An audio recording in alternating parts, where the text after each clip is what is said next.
Я переживу, если я тебе не нравлюсь, но главное, что я нравлюсь всем девушкам в ТикТоке, и они могут бесплатно у меня получать прокладки. Я переживу, если я тебе не нравлюсь, потому что в 13 лет я остался один на один с маньяком на улице, чтобы спасти своего младшего брата. Я переживу, если я тебе не нравлюсь, потому что когда моя мама была беременна, она потеряла ребенка из-за врачебной ошибки, а мой отчим сказал, что это все из-за меня. Ой, ты какая стильная.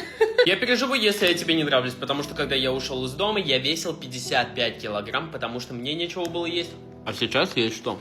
Я переживу, если я тебе не нравлюсь, потому что когда в детстве я поссорился со своими друзьями, они исписали гадкими словами полностью то место, где мы тусуемся, в мою честь. Я переживу, если я тебе не нравлюсь, потому что я жил 11 лет с ощущением пустоты внутри, и мне просто не хотелось существовать в этом мире. Но сейчас все нормально.